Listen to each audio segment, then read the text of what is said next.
Hey YouTube, I'm back. So the other day I said I was going to read on Friday, Think and Grow Rich, but I have time today, so I want to read you a couple pages. And thank you for watching, and I hope you like it. I believe this will definitely enrich our lives, and let's go on this journey together and enjoy the book. And I definitely believe this will benefit us. So, welcome. Okay, Chapter 1, Introduction. I don't know. It's kind of hard to read and then look at the camera or the phone, whatever. But here we go.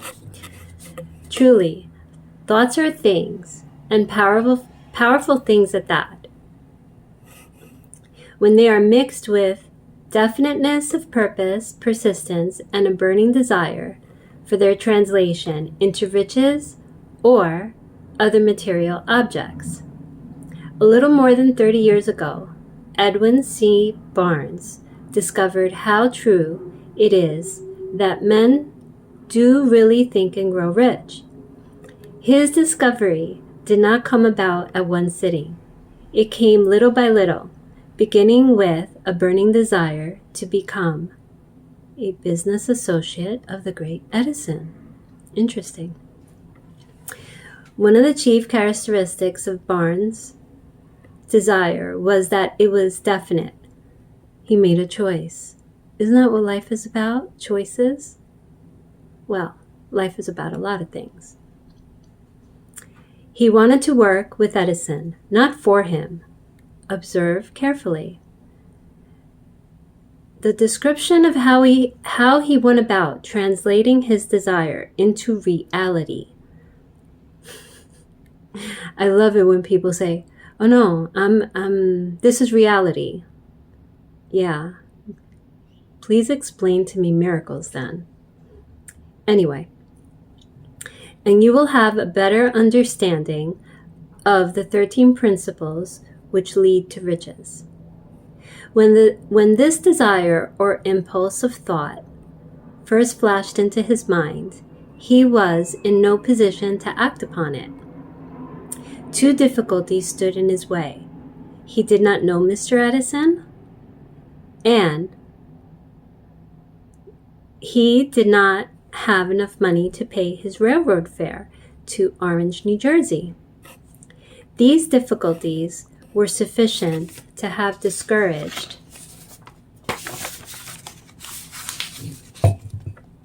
the majority of men from making an attempt to carry out the desire. But his way was no ordinary desire. He was so determined to find a way to carry out his desire that he finally decided to travel by blind baggage. Rather than be defeated, to the uninitiated, I can't say that word, uninitiated. Anyway, this means that he went to East Orange on a freight train. My God, that's terrible. I can tell you some story of difficult things that I've gone through and made it through, which is it's pretty amazing. I do believe we should all give ourselves credit for all the things that we've been through in life. At least that's my opinion. I mean, you've gotten this far, right? And that's pretty cool. Okay. He presented himself at Mr. Edison's laboratory and announced he had come to go into business with the inventor. In speaking of the first meeting between Barnes and Edison years later, Mr. Edison said, "He stood there before me, looking like an ordinary tramp." I don't know what year this book was written. I need to go back and check, but it definitely took him 25 years to write this book. So it's pretty crazy.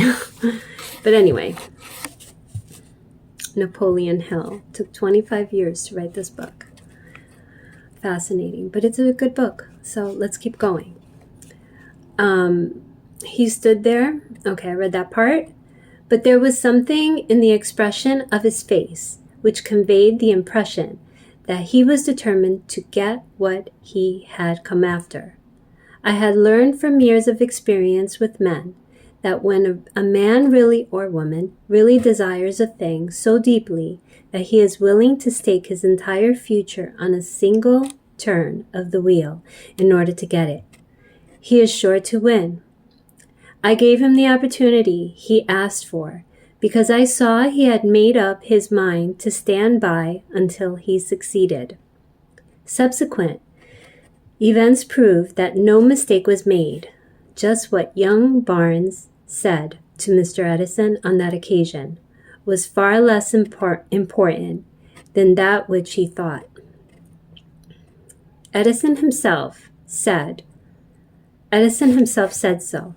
It could not have been the young man's appearance which got him his start in Edison's office, for that was definitely against him. It was what he thought that counted.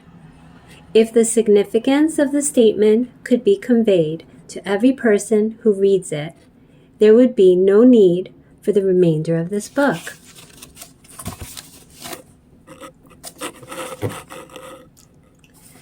Barnes did not get his partnership with Edison. No. On his first interview, he did get a chance to work in Edison's offices at a very nominal wage, doing work that was unimportant to Edison, but most important to Barnes, because it gave him an opportunity to display his merchandise where his intended partner could see it. Months went by. Apparently, nothing happened to bring the coveted goal which Barnes had set up in his mind as his definite major purpose, but something important was happening in Barnes's mind. He was constantly intensifying his desire to become the business associate of Edison. Psychologists have correctly said that when one is truly ready for a thing, it puts in the appearance. Barnes was ready for a business association with Edison.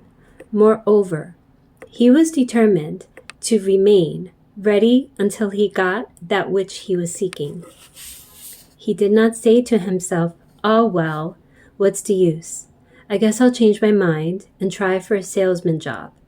But he did say, "I came here to go into business with Edison, and I'll accomplish this. I'll accomplish this end if it takes the remainder of my life." That's called determination. He meant it. What a different story men would have to tell if only they would adopt a definite purpose.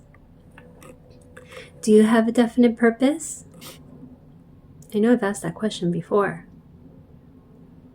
I know I do. And stand by that purpose until it had time to become an all-consuming obsession. Maybe young Barnes did not know it at the time, but his bulldog determination, his persistence in standing back of a single desire was destined to mow down all opposition and bring him the opportunity he was seeking.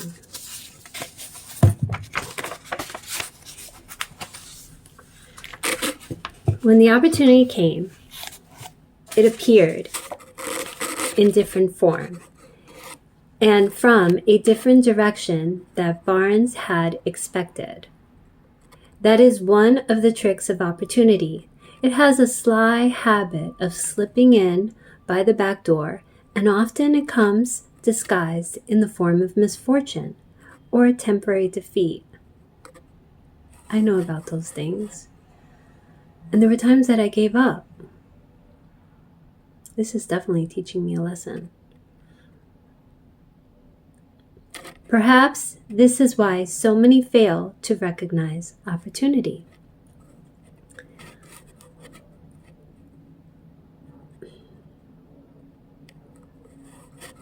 Mr. Edison had just perfected a new office device, known at the time as Edison dictating machine, now the Ediphone.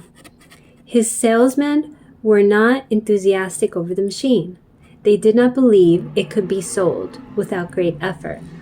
Barnes saw his opportunity. It had crawled in quietly, hidden in a weird-looking machine, which interested no one but Barnes and the inventor. Barnes knew he could sell the Edison dictating machine. He suggested this to Edison and promptly got his chance. He did sell the machine. In fact, he sold it so successfully that Edison gave him a contract to distribute and market it all over the nation. Out of that business association grew the slogan made by Edison and installed by Barnes. The Business Alliance had been in operation for more than 30 years. Out of it, Barnes had made himself rich in money. But he had done something infinitely greater.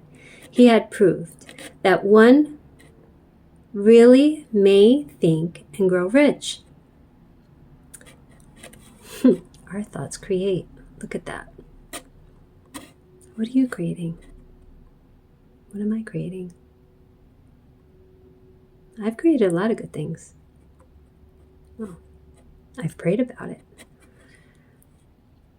It reminds me of scripture. I think everything that's meant for evil, God turns it around for good because you believe in Him. Well, some people may not have faith. I don't know, but I do. And you definitely have to be persistent in life. You have to have a lot of confidence too. You have to believe that you can do it and that it will happen. And just like that. So anyway, the Business Alliance. Okay, I read that part. How much actual cash that original desire of Barnes had been worth to him? I have no way of knowing. Perhaps it has brought him $2 or $3 million. But the amount, whatever it is, becomes insignificant when compared with the greater asset he required in the form of definite knowledge that an intangible impulse of thought can be transmuted into physical counterpart by the application of known principles. Barnes literally thought himself into a partnership with the great Edison. He thought himself into a fortune. He had nothing to start with except the capacity to know what he wanted and the determination to stand by that desire until he realized it. He had no money to begin with. I know I've been there. He had but little education. Well, I do have education. He had no influence. But he did have initiative, faith. Faith is important. And the will to win. So, I declare that every single person who is reading along with me or listening to me, we're all winners. Anyway, with these intangible forces, he made himself number one man with the greatest inventor who ever lived. Now let us look at a different situation and study a man who had plenty of tangible evidence of riches, but lost it because he stopped 3 feet short of the goal he was seeking. So I'm going to stop here. Next time, I'm going to continue. I'm on page 21, and I will continue with 3 feet from gold. This is getting interesting. So I encourage you today, and I encourage myself as well, don't give up on your dreams. You will have it if you really want it. And with that said, have a wonderful day or evening. And thank you for listening. Bye now.